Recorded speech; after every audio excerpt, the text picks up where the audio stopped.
ಎಲ್ರಿಗೂ ನಮಸ್ಕಾರ, ಶುಭಾಶಯ, ಶುಭ ಮುಂಜಾವು. ಬೆಳಗ್ಗೆ 10 ಗಂಟೆಗೆ ಇಷ್ಟು ರೆಡಿಯಾಗಿ ಇಷ್ಟು ಜನ ಕೂತಿದ್ದಾರೆ ಅಂತಂದರೆ ನಿಜವಾಗಿಯೂ ಒಂದು ದೊಡ್ಡ ಸಾಂಸ್ಕೃತಿಕ ಕ್ರಾಂತಿ. ಧಾರವಾಡದಂತಹ ಒಂದು ಫಲವತ್ತಾದ ಕಾವ್ಯದ ಸಂವೇದನೆಯ ಭೂಮಿಯಲ್ಲಿ ನಿನ್ನೆಯಿಂದ ಶುರುವಾಗಿರುವಂಥ ಈ ಒಂದು ಅದ್ಭುತವಾದಂತಹ ಒಂದು ಕಲಾಪದಲ್ಲಿ ಪಾಲ್ಗೊಳ್ಳೋದೇ ಒಂದು ಪುನಶ್ಚೇತನದ ಒಂದು ಚಟುವಟಿಕೆ.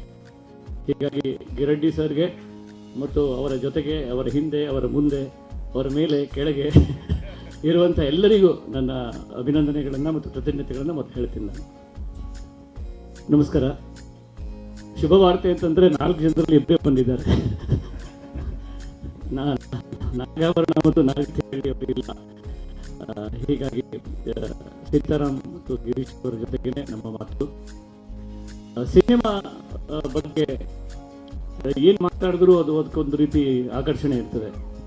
ಸಿನಿಮಾ ಚೆನ್ನಾಗಿಲ್ಲ ಅಂದರೂ ಅದನ್ನು ಖುಷಿಯಿಂದನೇ ಹೇಳ್ತಿರ್ತೀವಿ, ಚೆನ್ನಾಗಿದೆ ಅಂತಲೂ ಖುಷಿಯಿಂದ ಹೇಳ್ತಿರ್ತೀವಿ. ಆಮೇಲೆ ಭಾರತ ದೇಶದಲ್ಲಿ ಸಿನಿಮಾ ಒಂದು ದೊಡ್ಡ ಧರ್ಮ, ಅದೊಂಥರ ಧರ್ಮನೇ ಅದು.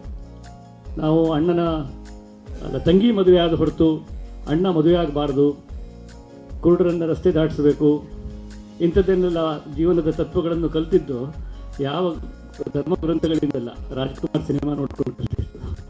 ಹೀಗಾಗಿ ಸಿನಿಮಾ ನಮ್ಮ ಇಡೀ ದೇಶದ ಒಂದು ಮೌಲ್ಯಗಳನ್ನು ಆಳ್ತಾ ಇರ್ತದೆ. ಸಿನಿಮಾದಲ್ಲಿ ಏನಾದರೂ ಕೂಡ ಅದು ನಮ್ಮ ಸಮಾಜದ ನಡೆನುಡಿಗಳ ಮೇಲೆ ಪ್ರಭಾವ ಬೀರ್ತಾ ಇರ್ತದೆ. ನಮ್ಮ ಕನ್ನಡದ ಜಾಯಮಾನದಲ್ಲಿ ಸಿನಿಮಾ ಅಲ್ಲ, ಈ ಪ್ರಪಂಚದ ಜಾಯಮಾನದಲ್ಲೇ ಸಿನಿಮಾಗಳು ಮೊದಲಿಂದನೂ ಹೆಚ್ಚಿನ ಸಿನಿಮಾಗಳು ಸಾಹಿತ್ಯ ಕೃತಿಯನ್ನೇ ಆಧರಿಸಿ ಬಂದವು. ಅದು ಎಲ್ಲಿಂದ ತಗೊಂಡಿದ್ದೀವಿ, ಇವತ್ತಿನ ಹಾಲಿವುಡ್ ಕ್ಲಾಸಿಕ್ಗಳನ್ನು ತಗೊಂಡ್ರು ಕೂಡ, ಹಳೆಯ ಯಾವುದೇ ಚಿತ್ರಗಳನ್ನು ತಗೊಂಡು ಕೂಡ ಅದರ ಮೂಲ ಒಂದು ಸಾಹಿತ್ಯ ಕೃತಿಯೇ ಆಗಿರ್ತದೆ.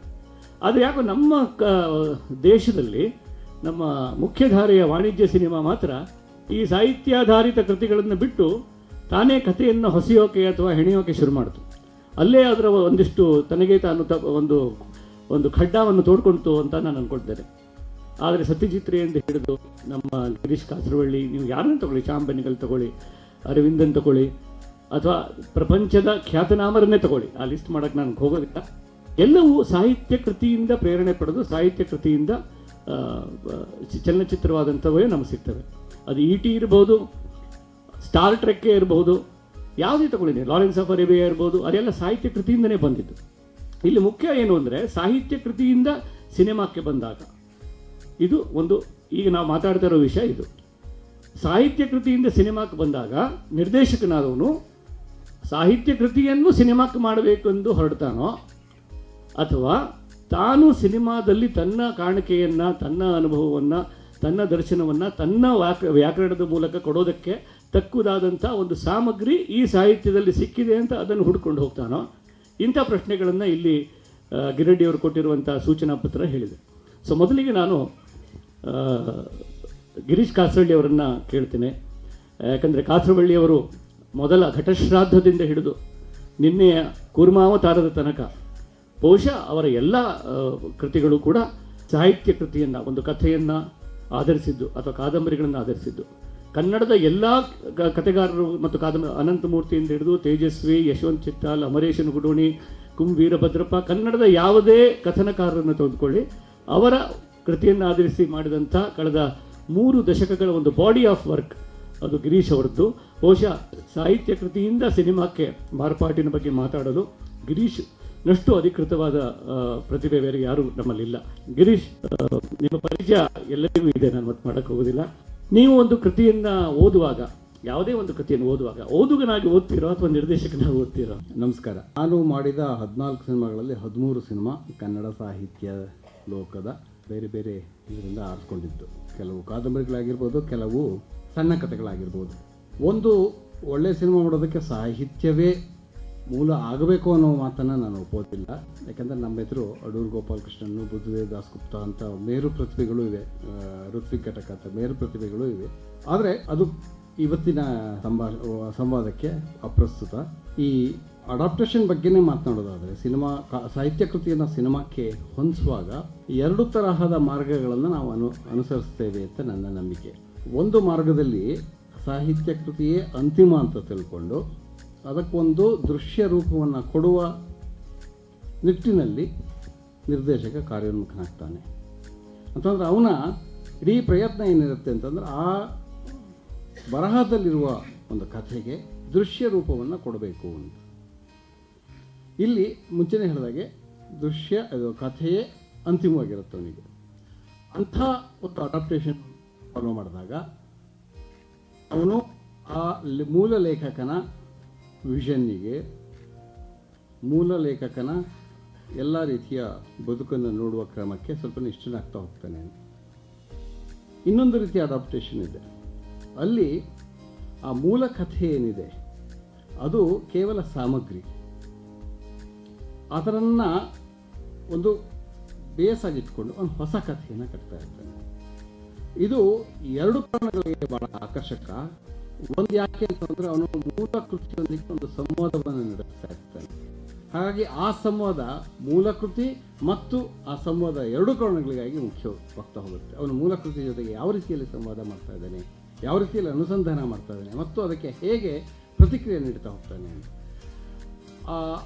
ನಾನು ಅನುಸರಿಸ್ತಾ ಇರುವ ಮಾರ್ಗ ಎರಡನೇದು. ನನಗೂ ಇದು ಹೇಗೆ ಬಂತು ಅಂತಂದರೆ, ನನ್ನ ಪ್ರಥಮ ಚಿತ್ರ ಡಾಕ್ಟರ್ ಯು ಆರ್ ಅನಂತಮೂರ್ತಿಯವರ ಬಹುಚರ್ಚಿತ ಕಥೆ ಘಟಶ್ರಾದ್ದ ಆಧರಿಸಿದ್ದು. ನನಗಾಗ 25 ವರ್ಷ. ಆಗಷ್ಟೇ ಪೂನಾ ಇನ್ಸ್ಟಿಟ್ಯೂಟ್ನಿಂದ ನಿರ್ದೇಶನದಲ್ಲಿ ತರಬೇತಿ ಹೊರಗೆ ಬಂದಿದ್ದೆ. ಚಿಕ್ಕಪ್ಪ ಸುಬ್ಬಣ್ಣವ್ರಿಗೆ ಕಾಗದ ಬರೆದೆ, ನನಗೆ ಘಟಶ್ರಾದ್ದ ಮಾಡುವ ಆಸೆ ಇದೆ ಅಂತ. ಅವರು ಅನಂತಮೂರ್ತಿಯಿಂದ ಪರ್ಮಿಷನ್ ಕೊಡಿಸ್ತೀನಿ, ನೀವು ಗೋ ಹೆಡ್ ಅಂತಂದರು. ಅನಂತಮೂರ್ತಿಯವರು ಆಗಷ್ಟೇ ಭಾರತಕ್ಕೆ ವಾಪಸ್ ಬಂದಿದ್ದರು. ಬಂದವರಿಗೆ ಬಹುಶಃ ಅನುಮಾನ ಇತ್ತು, ಅಳುಕಿತ್ತು ಏನೋ ಗೊತ್ತಿಲ್ಲ. ನಾನು ಒಂದ್ಸಲ ಸ್ಕ್ರಿಪ್ಟ್ ನೋಡ್ಬೇಕು ಕಣಯ್ಯ ಅಂದರು. ಸ್ಕ್ರಿಪ್ಟ್ ಕೊಟ್ಟ ಮೇಲೆ ಬಹಳ ಮೆಚ್ಚಿದರು. ಮೆಚ್ಚಿದ್ದಷ್ಟೇ ಅಲ್ಲ, ಕತೆಗಿಂತ ಬಹಳ ಭಿನ್ನವಾಗಿದೆ, ಆದ್ದರಿಂದ ನಾನು ಅದನ್ನು ಮೆಚ್ಚಿಕೊಂಡೆ. ಕತೆ ಇದ್ದಾಗೆ ನೀನು ಚಿತ್ರಕಥೆ ಬರೆದ್ರೆ ನಾನು ಇಷ್ಟಪಡ್ತಿರ್ಲಿಲ್ಲ ಅಂದರು. ನನಗಿದು ದೊಡ್ಡ ಒಂದು ಹೊಸ ರೀತಿಯ ಹೊಳಹು ಸಿಗ್ತದ್ರಿಂದ. ಅವ್ರು ಹೇಳಿದ್ದಿಷ್ಟೇ, ಕತೆ ಇದ್ದ ಹಾಗೆ ಸಿನಿಮಾ ಇದ್ದರೆ ನಾನು ಯಾಕೆ ಸಿನಿಮಾ ನೋಡಲಿ? ಅರ್ಧ ಗಂಟೆ ನನ್ನ ಕತೆ ಓದ್ತೀನಪ್ಪ, 2 ಗಂಟೆ ಕೂತ್ಕೊಂಡು ನಿನ್ನ ಸಿನಿಮಾ ಯಾಕೆ ನೋಡ್ಬೇಕು? ನಾನು ಕಥೆಯಿಂದ ಸಿನಿಮಾ ಬೇರೆ ಆಗಿದ್ದಾಗ ನನಗೆ ಅದರಲ್ಲಿ ಹೊಸ ಹೊಳಗಳನ್ನು ಅದು ನನಗೆ ಬಹಳ ಕುತೂಹಲ, ಆ ಕಾರಣಕ್ಕೆ ನೋಡ್ತೀನಿ ಅಂತ. ಪ್ರಾಯಶಃ ಅದೇ ಮೂಲ ಕಾರಣವಾಯಿತು ಅಥವಾ ನನ್ನ ಸಿನಿಮಾದ ನಂಬಿಕೆ ಮೂಲ ಕಾರಣವಾಯಿತು. ಆನಂತರ ಎಲ್ಲ ಸಿನಿಮಾಗಳು ಮೂಲ ಕಥೆಯ ಜೊತೆಗೆ ನಡೆಸಿದ ಸಂವಾದವೇ ಹೊರತು ಮೂಲ ಕಥೆಯ ಪ್ರತಿರೂಪ ಅಲ್ಲ. ಕನ್ನಡ ಸಾಹಿತ್ಯ ಜಗತ್ತು ಎಷ್ಟು ಒಂದು ಓಪನ್ ಮೈಂಡೆಡ್ ಆಗಿದೆ ಅಂತಂದರೆ, ನನ್ನ ಪ್ರತಿ ಲೇಖಕರು, ನನ್ನ ಸಿನಿಮಾವನ್ನು ಆಧರಿಸಿದ ಎಲ್ಲ ಲೇಖಕರು ಕೂಡ ಅದನ್ನು ಬಹಳ ಪ್ರೀತಿಯಿಂದ ಸ್ವಾಗತಿಸಿದ್ದಾರೆ. ಆ ಅಡಾಪ್ಟೇಷನ್ ಎಲಿಮೆಂಟ್ ಎಷ್ಟರ ಮಟ್ಟಿಗೆ ಅಂತಂದರೆ, ಗುಲಾಬಿ ಟಾಕೀಸ್ ಮೂಲ ಕಥೆಗೂ ಗುಲಾಬಿ ಟಾಕೀಸ್ ಸಿನಿಮಾಕ್ಕೂ ಯಾವುದೇ ರೀತಿಯ ಹೊಂದಾಣಿಕೆ ಇಲ್ಲ. ಆದರೆ ವೈದೇಹಿಯವರನ್ನು ಸರಿಯಾಗಿ ಗುರುತಿಸಿ ಇದೊಂದು ಕವಲು ಕಥೆ ಅನ್ನೋ ಒಂದು ಶಬ್ದವನ್ನು ಕೂಡ ಸೃಷ್ಟಿ ಮಾಡಿಕೊಟ್ಟು, ಇದು ನನ್ನ ಕಥೆ ಅಲ್ಲ, ಅದು ನನ್ನ ಕಥೆಯಿಂದ ಹುಟ್ಟಿದ ಒಂದು ಕವಲು ಕಥೆ. ನನಗೆ ಭಾಳ ಇಷ್ಟ ಆಯ್ತು. ನಾನು ಯಾವಾಗಲೂ ಒಂದು ಕೋಟ್ ಮಾಡ್ತಾ ಇರ್ತೀನಿ, ಕವಲು ಕಥೆ ಹೇಳ್ತೀನಿ. ಆ ರೀತಿಯಾಗಿ ಬಂದಾಗ ಆ ಸಿನಿಮಾದ ನೋಟ, ಆ ಸಿನಿಮಾದ ಪಾಲಿಟಿಕ್ಸು ಎಲ್ಲವೂ ಬದಲಾಗ್ತವೆ. ಇದು 2 ಕಾರಣಗಳಿಗೆ ಬದಲಾವಣೆ ಆಗುತ್ತೆ. ಒಂದು, ಸಿನಿಮಾ ಭಾಷೆಗಾಗಿಯೇ ಕೆಲವು ಇದನ್ನು ಬದಲಾವಣೆ ಮಾಡ್ಕೊಳ್ತಾ ಹೋಗಬೇಕಾಗುತ್ತೆ. ಇನ್ನೊಂದು ಈ ಕಾರಣಕ್ಕಾಗಿ, ಅಂದರೆ ನಾನು ಆ ಸಿನಿಮಾ ಆ ಮೂಲ ಕೃತಿ ಜೊತೆ ಸಂವಾದ ಕಾರಣಕ್ಕಾಗಿ ಬದಲಾಗ್ತಾ ಹೋಗಬೇಕಾಗುತ್ತೆ. ನಂಬಿಕೊಂಡು ಬಂದಿರುವಂಥ ಒಂದು ಗಂಭೀರವಾದ ಸಿನಿಮಾದ ಒಂದು ಹಿನ್ನೆಲೆಯಲ್ಲಿ ಮಾತು ಸೀತಾರಾಮ್ಗೆ, ಯಾಕಂದರೆ ನೀವು ಪುಟ್ಟಣ್ಣ ಅವರ ಪಟ್ಟದ ಶಿಷ್ಯ, SR ಪುಟ್ಟಣ್ಣ ಕಣಗಾಲವರ ಗರಡಿಯಲ್ಲಿ ನಿಮ್ಮ ಕಣ್ಣನ್ನು ಹರಿತು ಮಾಡಿಕೊಂಡು ಅವರು ಕೂಡ ಕನ್ನಡದಲ್ಲಿ ಕಾದಂಬರಿ ಆಧಾರಿತ ಚಿತ್ರ ಅಂದರೆ SR ಪುಟ್ಟಣ್ಣ ಕಣಗಾಲೆ ನಮ್ಮವರು. ಅದು ನಾಗರಹಾವು ಇರ್ಬೋದು, ಶುಭಮಂಗಳ ಇರ್ಬೋದು. ಶುಭಮಂಗಳ ಕೂಡ ಅವರು ಬರೀ ಆ ಕಾದಂಬರಿಯಿಂದ, ವಾಣಿಯವರ ಕಾದಂಬರಿಯಿಂದ 2 ಪುಟ ತಗೊಂಡು ಇಡೀ ಚಿತ್ರಕಥೆಯನ್ನು ಹೆಣೆದರು ಅಂತ ಕೇಳಿದ್ದೇವೆ ನಾವು. ಅವರ ಅಪ್ರೋಚ್ ಹೇಗಿರ್ತಾ ಇತ್ತು? ಅವರು ಕಾದಂಬರಿ ಮಾಡಿದಾಗ ಅವ್ರ ಜೊತೆ ಇರಲಿಲ್ಲ. ಅವ್ರು ಕಾದಂಬರಿಯನ್ನು ಬಿಟ್ಟು ಬೇರೆ ಇನ್ನೊಂದು ಮಾನಸ ಸರೋವರ ಮಾಡಿದಾಗ ಅದು ನನ್ನ ಕತೆ, ನಾನು ಮಾಡಿಕೊಟ್ಟು ಕತೆ ಅಂದರೆ ಅದಕ್ಕೋಸ್ಕರ ಸಿನಿಮಾಗೋಸ್ಕರ ಮಾಡ್ಕೊಂಡು. ಸೊ ಕಾದಂಬರಿಗೆ ಅವ್ರ ಅಪ್ರೋಚ್ ಹೇಗಿರ್ತಾ ಇತ್ತು ಅಂತ ನಾನು ನೇರವಾಗಿ ಕಂಡವನಲ್ಲ. ನಾನು ಎಂಟರ್ ಆದಮೇಲೆ ಅವರು ಕಾದಂಬರಿಗಳನ್ನ ಬಿಟ್ಟಿದ್ರು. ಮುಂಚೆ ಆದರೆ ಒಂದು ನಾಗರಹಾವು ಮಾಡಿದಾಗ ತರಾಸು ಅವರು ಇದು ನಾಗರಹಾವು ಅಲ್ಲ ಕೇರೆ ಹಾವು ಅಂತ ಇದರಲ್ಲಿ ಬರ್ತಿದ್ರು. ಆದರೆ ಅವರು ಕೇರೆ ಹಾವು ಅಂತ ಅವ್ರು ಯಾರು ಅಂದ್ಕೊಂಡಿದ್ರು, ಅದನ್ನು ಮಾಡದೆ ಇದ್ದರೆ ನಾಗರಹಾವು ಒಂದು ದಿವಸ ಕಾಣಿಸ್ತಾರೆ. ಅವ್ರ ನಾಗರಹಾವನ್ನು ಕೇರೆ ಹಾವು ಮಾಡಿದ್ದಕ್ಕೇನೆ ಅದಕ್ಕೆ ಸಕ್ಸಸ್ಫುಲ್ ಆಯಿತು ಮತ್ತು 25 ವಾರ ಓಡಿತು ಮತ್ತು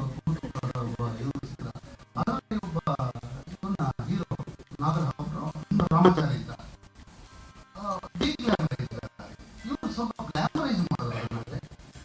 ಆಕ್ಚುಲಿ ಕೇರೆ ಹಾವು ನಾಗರ ಹಾವು ಮಾಡಿದ್ರು ಇವರು, ಗ್ಲಾಮರೈಸ್ ಮಾಡಿ ಹೆಚ್ಚು ಪ್ರೆಸೆಂಟಬಲ್ ಆಗೋ ಥರ ಮಾಡಿದ್ರು.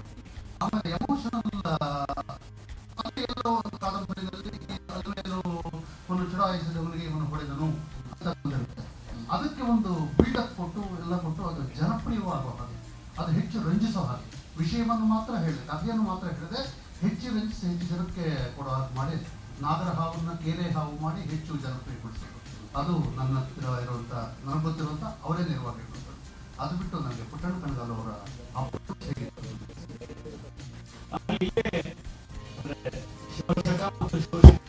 ಇರುವಂತಹ ಕಥೆಯನ್ನು ಮಾಡಿದ್ದಾರೆ. ಸೊ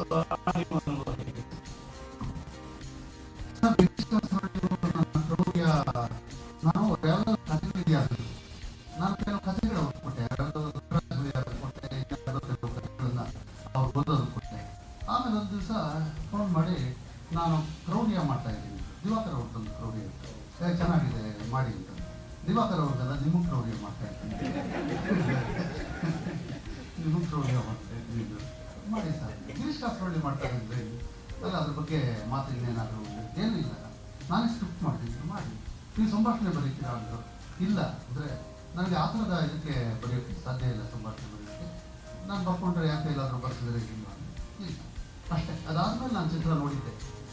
ಚಿತ್ರ ನೋಡಿದ್ಮೇಲೆ ಅನೇಕ ಬದಲಾವಣೆಗಳಿತ್ತು, ನನಗೇನು ಅನ್ನಿಸ್ಲಿಲ್ಲ ಅಂದರೆ ನಾನು ಅವಳಿಗೆ ದೃಶ್ಯ ಮಾಧ್ಯಮದಲ್ಲಿ ಇದ್ದಿದ್ದರಿಂದ ನಾನು ಈ ಥರ ಮಾಡ್ತಾ ಇದ್ದೆ, ಈ ಥರ ಮಾಡ್ತಾ ಅಂತ ಸಾವಿರ ಅನಿಸಿರ್ಬೋದು, ನನಗೆ ಅನಿಸಿರ್ಬೋದು. ಆದರೆ ಅದು ಅವರು ತಗೊಂಡಾಗ ಅವರು ಯಾವುದೋ ಒಂದು ಪರ್ಪಸ್ಗೆ, ಎಲ್ಲ ಸಿನಿಮಾಗಳು ಒಂದು ಪರ್ಪಸ್ ನೋಡ್ತಾ ಬರ್ತದೆ ಅಂತ, ಆ ಪರ್ಪಸ್ಗೆ ಅನುಗುಣವಾಗಿ ಆಯಿತು. ಹಾಗಾಗಿ ನನಗೇನು ಅಂತ ನಾನು ಅವ್ರ ಹತ್ರ ಪರ್ಮಿಷನ್ಗೆ ಹೋಗಿ ಕೇಳಿದೆ, ಈ ಥರ ಕ್ರೌರ್ಯವನ್ನು ಸಿನಿಮಾ ಮಾಡ್ತಾ ಇದ್ದೀನಿ, ಅದರಲ್ಲಿ ಕೆಲವು ಬದಲಾವಣೆಗಳಿರುತ್ತೆ, ನಿಮ್ಮ ಒಪ್ಪಿಗೆ ಇದೆಯಾ ಕೇಳಿದೆ. ಹೇಳೋದು ನಾನು ಕತೆಗಾರ ಅಂತ ಒಂದು ಸೀರಿಯಲ್ ಮಾಡ್ತಾ ಇದ್ದೀನಿ, ನಾನು ಕನ್ನಡದ ಸಾಕಷ್ಟು ಕತೆಗಳನ್ನು ಹಾಳು ಮಾಡಿದ್ದೀನಿ, ನೀವು ಮಾಡ್ಬೋದು, ಫುಲ್ ಫ್ರೀಡಮ್ ಇದೆ.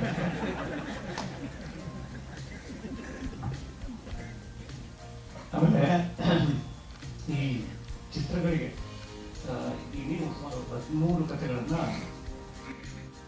ಹಾಳು ಮಾಡಿದ್ದೀರಿ ಅಂತ ತಿಳ್ಕೊಂಡು, ಅದರಲ್ಲಿ ಹೆಚ್ಚು ಹಾಳು ಮಾಡಿದ ತೃಪ್ತಿ ಯಾವುದ್ರಲ್ಲಿ ಸಿಕ್ಕಿದೆ ನಿಮಗೆ?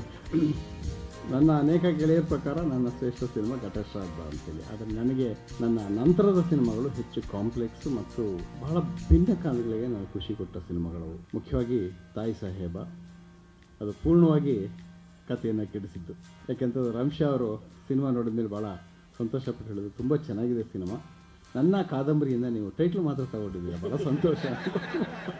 ಆದರೆ ಆ ನಂತರದ ಕಥೆಗಳಿದೆಯಲ್ಲ, ನನಗೆ ಕನಸೆಂಬ ಕುದುರೆನೇರಿ, ಅಮರೇಶ್ ನುಗುಡಿಯವರ ಕಥೆ ಮತ್ತು ವೈದೇಹಿಯವರ ಕಥೆ ಆಧರಿಸಿದಂಥ ಕನಸೆಂಬ ಇದು ಗುಲಾಬಿ ಟಾಕೀಸು ಬಹಳ ಖುಷಿ ಕೊಟ್ಟ ಸಿನಿಮಾಗಳು, ಬೇರೆ ಕಾರಣಗಳಿಗಾಗಿ. ಅಂದರೆ ಅದರ ಕಾಂಪ್ಲೆಕ್ಸಿಟಿ ಇದೆಯಲ್ಲ, ಮತ್ತು ನಾವು ಸಿನಿಮಾದಲ್ಲಿ ಹೇಳ್ತಾ ಇರ್ತೀವಿ, ಒಂದು ಒಳ್ಳೆಯ ಸಿನಿಮಾ ಯಾವುದು ಅಂತಂದರೆ film which has a beautiful integrated mise en scene ಅಂತೀವಿ. ಮಿಸೋನ್ ಸೀನ್ ಅಂತಂದರೆ ಅದೇ how the shot is or the scene is design. ನನ್ನ ಕನಸೆಂಬ ಕುದುರೆಯ ಡಿಸೈನ್ ಏನಿದೆ ಅದು ಐ ಥಿಂಕ್ ಕಥೆಗೂ ಮತ್ತು ಅದರ ಇದಕ್ಕೂ ಭಾಳ ಚೆನ್ನಾಗಿ ಹೊಂದಾಣಿಕೆ ಆಗಿರೋದು. ಅದೇ ತರಹ ಇನ್ನೊಂದು ಹೊಂದಾಣಿಕೆ ಆಗಿರೋದು ಗುಲಾಬಿ ಟಾಕೀಸ್. ಹಾಗಾಗಿ ಆ ಎರಡು ಚಿತ್ರಗಳು ನನ್ನ ದೃಷ್ಟಿನಲ್ಲಿ ನನಗೆ ನನ್ನ ಉತ್ತಮ ಕೃತಿಗಳಲ್ಲಿ ಮುಖ್ಯವಾದವು ಅಂತ ನಾನು ತಿಳ್ಕೊಂಡು. ಮತದಾನವನ್ನು ನೀವು ಮಾಡಿದ್ರಿ ಸೀತಾರಾಮ್, ಬಹಳ ಮಹತ್ವದ ಚಿತ್ರಗಳಲ್ಲಿ ಒಂದು ಮತದಾನ. ಅದು ಖ್ಯಾತವಾದ, ಆಲ್ರೆಡಿ ತುಂಬ ಜನಪ್ರಿಯವಾದಂತಹ ಸಾಧನೆ. ಆಗಿದ್ದಾಗಲೂ ಕೂಡ ಕೆಲವೊಂದು ಒತ್ತಡಗಳು ಬರ್ತಾರೆ. ಯಾಕಂದರೆ ಒಂದು ಸಾಹಿತ್ಯ ಕೃತಿಯಾಗಿ ಅದು ಕೆಲವೊಂದು ಅತ್ಯುತ್ತಮ ಅಂಶಗಳನ್ನು ಒಳಗೊಂಡಿರ್ತದೆ. ಅದು ಪರ್ಯಾಯವಾಗಿ ಅದನ್ನು ನಾವು ಇಟ್ಕೊಳ್ಳೇಬೇಕು ಅಂತ ಒಂದು ನಮಗೂ ಗೊತ್ತಿದ್ದಿರೋ ಹಾಗೆ. ಯಾಕಂದ್ರೆ ನೀವು ಓದುವಾಗ ಅದನ್ನು ಇಷ್ಟಪಟ್ಟು ಓದಿರ್ತೀರಿ, ಆಗ ನೀವು ಸಿನಿಮಾ ಮಾಡಬೇಕು ಅಂತ ಓದಿರಲ್ಲ ಫಸ್ಟ್ ಟೈಮ್ ಓದುವಾಗ. ಸೊ ಈಗ ಸಿನಿಮಾ ಮಾಡುವಾಗ ನೀವು ಅದರೊಳಗಿನ ಮೇಜರ್ ಆದಂಥ ಯಾವುದೋ ದೃಶ್ಯಗಳನ್ನು ಸಾಹಿತ್ಯಿಕವಾಗಿ ಬಹಳ ಮಹತ್ವದ್ದು, ಆಗ ನೀವು ಅದಕ್ಕೆ ಲಕ್ಷಣೆ ಕೊಡದೇನೆ ನಿಮಗೆ ಸಾಹಿತ್ಯಿಕವಾಗಿ ತುಂಬ ಗೌಣವಾಗಿರಬಹುದಾದ ವಿವರಗಳು ಡೀಟೇಲ್ಗಳಲ್ಲಿ, ಬಟ್ ನಿಮಗೆ ಅದು ಬಹಳ ಮಹತ್ವದ ಕಾಣಿಸು. ಅದೇ ಆ ಥರ ಆಯ್ದುಕೊಂಡದ್ದೇನಾದ್ರೂ ಇದ್ದರೆ ಇದರಲ್ಲಿ 2-3 ವಿಚಾರಗಳಿದೆ. ಆಗ ತಾನೇ ಚುನಾವಣೆಗಳು ಮುಗಿದಿತ್ತು. ಚುನಾವಣೆಗಳಲ್ಲಿ ನಾನು ಕಂಟೆಸ್ಟ್ ಮಾಡಿ ನಾನು ಸೋತಿದ್ದೆ. ನಾರಾಯಣಗೌಡರು ಅಂತ ಹಾಸನದಲ್ಲಿ ಅವರು ಸೋತು, ಅನಂತನಾಗ್ ನನ್ನಲ್ಲಿ ಹೀರೋ ಪಾರ್ಕ್ ಅವರು ಸೋತಿದ್ದರು. ಈ 3 ಜನ ಇರೋದರಿಂದ ಸೋತವನ ನಾಯಕನೊಬ್ಬನ ಕಥೆ ಮಾಡಬೇಕು ಅಂತ ಬಂದೇ ಹೊರತು ಅದರಲ್ಲಿದ್ದ ಸಾಹಿತ್ಯಿಕ ಗುಣಗಳಿಗೋಸ್ಕರ ಖಂಡಿತ ಅಲ್ಲ. ನನಗೆ ಆವತ್ತು ಭಾಳ ಅದರಲ್ಲಿ ನನ್ನ ಎಲೆಕ್ಷನ್ಸು, ನಾನು ಹೇಗೆ ಡಿಫೀಟ್ ಆದೆ, ಹೇಗೆ ನಾನೇ ಇದು ಮಾಡ್ಕೊಂಡು ಹಾಗೆ ಮೋಸ ಆಯಿತು, ಇದೆಲ್ಲ ಅದರಲ್ಲಿ ಒಂದು ಎಲೆಕ್ಷನ್ ಇದು ಬರುತ್ತೆ. ಎಲೆಕ್ಷನ್ ಅದರಲ್ಲಿ ಮುಖ್ಯ ಅಲ್ಲ, ಮತದಾನ ಅಂತ ಹೆಸರಿಟ್ಟಿದ್ದಾರೆ, ಅಲ್ಲಿ ಒಂದು ಪ್ರೇಮಕತೆ ಮುಖ್ಯ. ಆ ಡಿಫೀಟ್ ನಾನು ಬೇರೆ ಬೇರೆ ಥರದಲ್ಲಿ ತೋರಿಸ್ಬೋದು ಅಂತ ನನಗೆ ಅನ್ನಿಸ್ತು. ಅಂದರೆ ಅಲ್ಲಿ ನಮಗೆ ಇಷ್ಟವಾಗುವಂಥದ್ದನ್ನು ಹೇಗೆ ಹೇಳ್ಬೋದು ಅಂತ ನಾನು ನಿಮಗೊಂದು ಉದಾಹರಣೆ ಕೊಡ್ತೇನೆ. ಗೊತ್ತು ನಿಮಗೆ, ಇಡೀ ನಾಮಪತ್ರ ಹಾಕುವಾಗ ನನ್ನ ಹಿಂದೆ ನನಗೊಬ್ಬರು ಸ್ಪಾನ್ಸರ್ ಮಾಡ್ತಾರೆ, ಸ್ಪಾನ್ಸರ್ ಮಾಡಿದ್ರು ಶಿವಶಂಕರ್ ರೆಡ್ಡಿ ಅಂತ. ಅವ್ರು ಸ್ಪಾನ್ಸರ್ ಮಾಡಿದ್ರು, ನಾನು ಮತಪತ್ರ ಹಾಕಿದೆ. ಅದಾದ 5 ದಿವಸಕ್ಕೆ ಅವ್ರಿಗೆ ನಿಂತುಕೊಂತ ಇದು ಬಂತು ಚುನಾವಣೆಗೆ. ಅವರು ಇಂಡಿಪೆಂಡೆಂಟಾಗಿ ಸ್ಪರ್ಧಿಸಿದ್ರು. ಅವರು ಶಿವಶಂಕರ್ ರೆಡ್ಡಿ ಅವರು ಬಸ್ ಗುರುತು. ನಾನು ಅವರು ಭಾಳ ಸ್ನೇಹಿತರು. ಎಲ್ಲಾದರೂ ಗೋರಿಬಿದ್ನೂರಲ್ಲಿ ಒಬ್ಬರು ರಾಜಕಾರಣಿಗಳು ಕಂಡ್ರೆ ಇನ್ನೊಬ್ಬರಿಗೆ ದ್ವೇಷ ಇದ್ದಾಗಲೂ ಕೂಡ ಅವರು ನಾನು ಭಾಳ ಸ್ನೇಹಿತರಾಗಿದ್ವಿ, ಬೇರೆಯವರು ಇದ್ದಿದ್ರು. ಒಂದು ದಿವಸ ನಾನು ಚುನಾವಣಾ ಪ್ರಚಾರ ಮುಗಿಸ್ಕೊಂಡು ಈ ಕಡೆ ಬರ್ತಾ ಇದ್ದಾಗ ಅವರೊಂದು ವೇದಿಕೆಯಲ್ಲಿ ನಿಂತು ಭಾಷಣ ಮಾಡ್ತಾಯಿದ್ರು. ಹಿಂದ್ಗಡೆ ಬಸ್ ಬಿಟ್ಟು TN ಸೀತಾರಾಮ್ ಅವರು ಹೋಗ್ತಿದ್ದಾರೆ. ಇಲ್ಲಿ ಬಂದು ಅವರು ತಮ್ಮ ಮತವನ್ನು ಕೇಳಬೇಕು, ನನ್ನ ವೇದಿಕೆಯಿಂದಾನೇ ಅವರು ತಮ್ಮ ಮತನ ಕೇಳಬೇಕು ಅಂತಂದರು. ಅದಂತ ಸಜ್ಜನೆಯ ನಡವಳಿಕೆ. ಅವರ ವೇದಿಕೆಯಿಂದಾನೇ ನನ್ನ ಮತ ನಾನು ಬಂದೆ. ಈ ಇವ್ರಿಗೆ ಕೊಡಬೇಡಿ, ಯಾಕೆಂದರೆ ಇವರು ಪ್ರತಿನಿಧಿಸುವ ಶಕ್ತಿಗಳಂಥದ್ದು ಶಿವಶಂಕರ್ ರೆಡ್ಡಿ ಅವರು. ನನಗೆ ಕೊಡಿ, ಯಾಕೆಂದರೆ ನಾನು ಪ್ರತಿನಿಧಿಸುವ ಶಕ್ತಿ ಬೇರೆ ಅಂತ ಹೇಳಿ ಭಾಷಣ ಮಾಡೋದೇ. ಅವರು ನನ್ನ ಮತ ಕೊಡಿ ಅಂತ ಎಲ್ಲ ಹೇಳಿದ್ರು. ಎಲ್ಲ ಆದಮೇಲೆ ಆಗ TV ಇರಲಿಲ್ಲ, ಬರೀ ಫೋಟೋ ಇತ್ತು. ಏನಿತ್ತು, ಬಸ್ ಗುರುತಿನಿಂದ ನಾನು ಪ್ರಚಾರ ಮಾಡ್ತಾ ಇರೋದು. ಸಾಯಂಕಾಲ ಮತ್ತು 2ನೇ ದಿವಸ ಪೇಪರ್ನಲ್ಲಿ TN ಸೀತಾರಾಮರವರು ಶಿವಶಂಕರ್ ರೆಡ್ಡಿ ಅವರ ಪರವಾಗಿ ಮತಯಾಚನೆ ಅವರು ನಿವೃತ್ತರಾಗಿದ್ದಾರೆ ಅಂತ ಸುದ್ದಿ ಬಂತು. ಇದನ್ನೆಲ್ಲ ನಾನು ಸೇರಿಸ್ಕೊಂಡೆ ನನ್ನ ಮತದಾನ ಸಿನಿಮಾದಲ್ಲಿ. ಇದನ್ನೆಲ್ಲ ನಾನು ಸೇರಿಸಿದ್ದೇನೆ. ಆ ಶಿವಶಂಕರ್ ರೆಡ್ಡಿ ಗೆದ್ದರು. ಅವರು ಆ ಮತದಾನಕ್ಕೆ ಅವ್ರನ್ನ ಫಸ್ಟ್ ಕರೆದಿದ್ದೆ. ಅವ್ರಿಗೆ ಗೊತ್ತಾಯಿತು ಸರ್ ಅಂದರು. ಅಲ್ಲಿ ಹಾಗೆ ನನಗೆ ಯಾವುದ್ಯಾವುದು ಡಿಸ್ಟರ್ಬ್ ಮಾಡ್ತಾರೆ ಆ ಟೈಮಲ್ಲಿ, ಅಥವಾ ಕುತೂಹಲ. ಎಷ್ಟು ಜನ ಮಾಡಿದವರು, ಎಷ್ಟು ಜನ ಮೋಸ ಮಾಡಿದ್ರು ಅಂತ ನನಗೆ ಭಾಳ ಅವ್ರನ್ನ ಮೆಚ್ಚಿದೆ. ನಾನು ಮೆಚ್ಚುಗೆ ಬರ್ತೇನೆ. ತುಂಬ ಇಂಜಿನಿಯರ್ಸ್ ಅವ್ರು ನನ್ನ ಕರೆ ಪ್ರೀತಿ ಇರಲಿಲ್ಲ.